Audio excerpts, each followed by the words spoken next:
सर्वभूतेषु संतुष्टया सर्वेन्द्रियोपशान्तया चातुष्यादयासु जनार्दन। ऋषभदेव जी वो हैं जिनसे जैन धर्म चला। इनके सामने सिद्धियां प्रकट हुई पर इन्होंने सिद्धियों को स्वीकार नहीं किया। ऋषभदेव जी हुए जिन्होंने जैन पंथ को आगे बढ़ाया। इनके पुत्र भरत हुए। भरत जी एक मृगा के संग ते भरत धरी मृग दे, और तुलसी उनकी कौन गति, जो घर घर करत सुने। एक मृगा के संग के कारण भरत जी को मृग बनना पड़ा।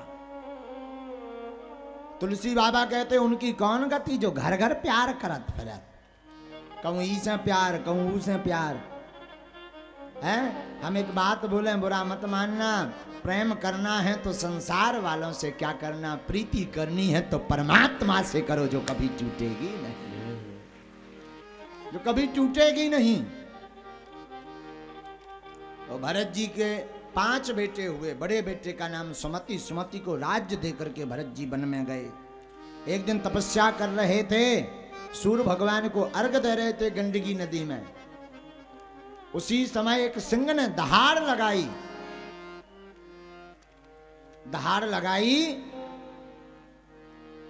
तो एक मृगी पानी पी रही थी, और सिंह की दहाड़ सुनकर के मृगी ने नदी में छलांग मार दी।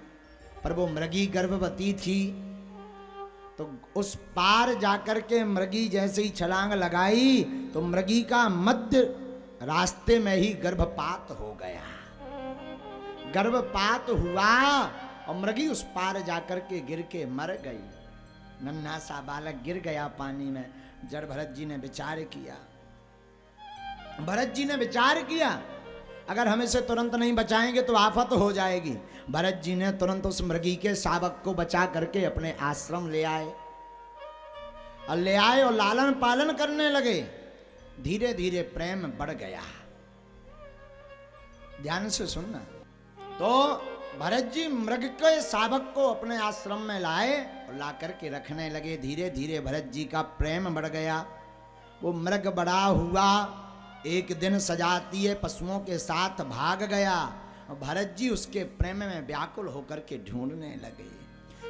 ये भरत नहीं है, राम जी वाले भरत नहीं है, ये दूसरे भरत हैं। ये वो भरत हैं जिनके नाम से हमारे देश का नाम भारत पड़ा। ये भरत वो हैं। इन भरत ने ही बचपन में खेल खेल में सिंहों के दांत गिन लिए थे। इतने बलशाली भरत हैं, इसलिए हमारे देश को भारत कहते हैं। क्या कहते हैं? भारत। साधु, ये वही भारत है। कौन सा? जहां भरत जैसे वीर हुए,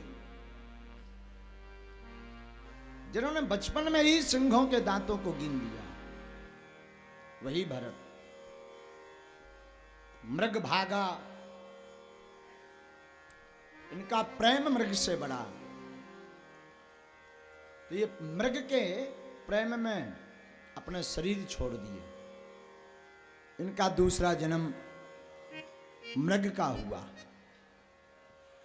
इन्हें मृग बनना पड़ा। क्यों? अंते यामती सागती। पर दूसरे जन्म में भगवान की याद को नहीं, भगवान को नहीं छोड़ा, तो जल्दी शरीर पूर्ण हो गया। अब तीसरा जन्म फिर मानव का बना। तो आप एक ब्राह्मण के घर पर जन्म लिए, और पिताजी ने आपका नाम जड़ भरत रख दिया। जड़ भरत रखा तो 4 भाइयों में सबसे छोटे थे ये घर पर। पिताजी कहें रामायण पढ़ो तो ये उल्टी पढ़ते थे। पिताजी कहें गायत्री मंत्र सुनाओ, ये सुनाते तो थे पर उल्टा। क्यों? क्योंकि इन्हें पता था अगर हमने सीधा सुना दिया तो पिताजी कहेंगे बेटा आप भागवत सीख लो, भागवत करो, प्रसादी करो और झंझटों में हम पड़ जाएंगे। इसलिए जानते तो सब थे, पर जानते हुए अनजान बने रहे। पिताजी ने इनका नाम जड़ भरत रख दिया। पिताजी तो चले गए, शरीर पूर्ण हो गया, ये घर पर रहने लगे। अब भाभियों को बड़ा खटकने लगे। भाभियां कहवे काम के ना काज के, दुश्मन अनाज के, कुछ करो। भरत जी कहे हम कुछ होता ही नहीं, करें का, बैठे बैठे खाते भर रहे थे, कुछ करो धरो। भाभियां इतनी परेशान कि अपने अपने पतियों को भाभियां बढ़िया बादाम का रोज हलवा खवाएं और इन्हें रोज रूखी सूखी दे दें। पर महाराज कृपा क्या हुई, भाभियों के पति बादाम का हलवा खा के भी 1.5 हड्डी के हो गए और जो सूखी रोटी खा के भी 2.5 क्विंटल को सरी। भाभियां बड़ी परेशान के बताओ हम अपने स्वामी जी है ना दबा के बादाम को हलवा रबड़ी मालपुआ चकाचक खवाई तो 1.5 हड्डी के धरे, अजय 2.5 क्विंटल के। एक दिन भैया बोले भैया को तुम कुछ करते नहीं हो तो खेत पे जाओ। ये बोले खेत पे क्या करें, बोले रखवारी करो। जड़ भरत जी बोले ठीक है माए भाड़ में गाओ, घर तो छूटे। खेत पर रहने लगे। महाराज खेत पर रखवाली करने लगे तो बगल का किसान गौ माता को भगा रहा था। जे पहुंच गए, बोले क्या कर रहे भैया, बोले देख नहीं रहे गौ माता चल रही है, अनाज खा रही है, भगा रहे। ये बोले तुम अपने खेत से हटा दो, हमारे खेत में पहुंचा दो। बोले क्या है, बोले गौ माता है, इनके पीछे गोपाल भागे, इनको न्यों तो है हमारे। अब गौ माता अपने खेत में ले आए। भैया के जान तो, इनके बड़े भैयन के जान तो अब तो बढ़िया रहे, भैया रखवारी में है, कोई चर ना पा है। अरे न उल्टो कर दो, रात भर में पूरी गैया अपने खेत में चरवा दें। एक थाली ले बजाने लगे, राम की गैया राम का खेत, खाओ गैया भर भर पेट। राम की गैया राम का खेत, खाओ गैया भर, राम की गैया राम का खेत, खाओ गैया भर भर। कबा दो अनुयायी भाई भैया आए सो पूरे में सफर चट मच गया। ऐसे होगा जैसे जेसीबी चल गई हो रात भर। सुबह से भैया आए सो जितनी गौ माता हती सब पकड़ात बैठी रहा। पकड़ा हो जाना, चढ़वे के बाद गौ माता पकड़ात बैठी। भैया बोले जो का है। जड़ भरत जी बोले गौ माता है। बोले काय भैया इन्हें काय हाँ ले आए, बोले ले आए नो बगल वारो हाँ कहता तो सो आ गई, भगा नहीं सका था। अरे बोले का भगाऊ ना, गौ माता है। भैया बोले तुम कछू काम के नहीं है। जड़ भरत जी बोले हम तो पहले ही कही थे, वो तन से भगाए गए। बोले भगाए तन से, कोई काम के नहीं। जड़ भरत जी आए रास्ता में, अब तो पागलों की भांति फिरने लगे। पागलों की भांति फिरने लगे तो एक चोरों का सरदार था। चोरों के सरदार ने संकल्प लिया था कि अगर हमारे लड़का होगा तो हम एक मानव की बलि चढ़ाएंगे, और किस्मत से उनके लड़का होगा। लड़का भाव सो चोरन से बोलो सरदार, बोले जाओ तो कोनो आगल पागल मिले पकड़ तो ले आओ, बड़ी चढ़ाऊने काली माता। आज चोर ढूंढते पगला को पकड़ो नहीं गाओ, जे ही फंस गए बीच रास्ता में। बोले चलो। जड़ भरत जी बोले चलो। जड़ भरत जी बोले कहाँ चल रहे? अरे बोले चलो जान ले वहां चल रहे। तो जड़ भरत जी बोले जा भाड़ में गाओ, चलो। गए, इनको बड़ो स्वागत भाव, टीका भाव, रबड़ी चकाचक मालपुआ खवाए गए। जड़ भरत जी बोले बताओ तो पहली बार हमारे जैसे पगला को स्वागत हो रहा। काका ने, अच्छा भगवान से किसी ने पूछा भगवान आपके कितने मुख हैं? भगवान बोले 2। बोले कौन कौन? भगवान बोले एक अग्निमुख, एक ब्राह्मण मुख। बोले महाराज मतलब? बोले अग्नि मुख में स्वाहा और ब्राह्मण मुख में आहा। अच्छा महाराज आनंद तुम्हें ज्यादा कौन से मुंह में आउत, खात में? भगवान तुम जो बताओ। भगवान बोले अग्निमुख में आनंद तो आउत, पर घी से लपलपात भाव मालपुआ जब ब्राह्मण के मुंह में जात और ब्राह्मण जब मुंह पे हाथ फेर के कहत आहा, तब बड़ो आनंद आउत।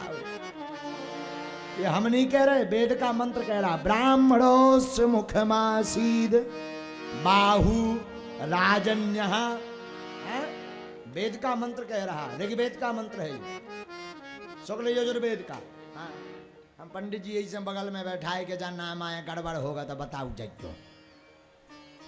वेद का मंत्र है, वेद का मंत्र कह रहा ब्राह्मणो सुमुखमासीद बाहु राजन्या कृता उरु तदस्वैश्य पदाभ्यागुम शूद्रो अजायता।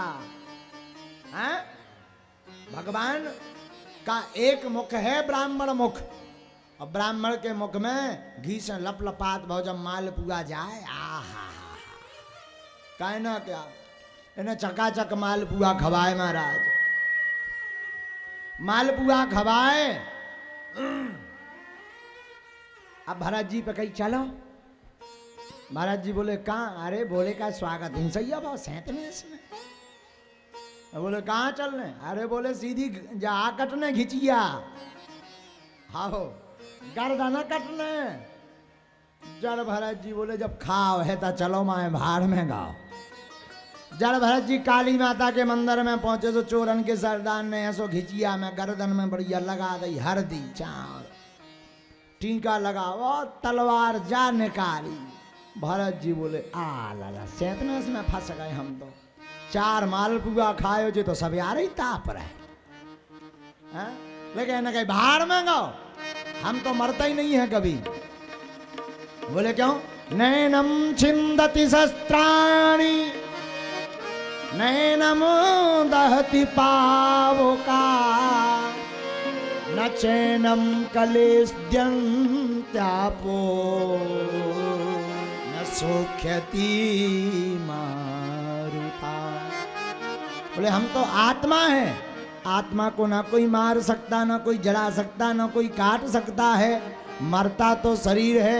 अरे माया मरी न मन मरा, मर मर जाय शरीर,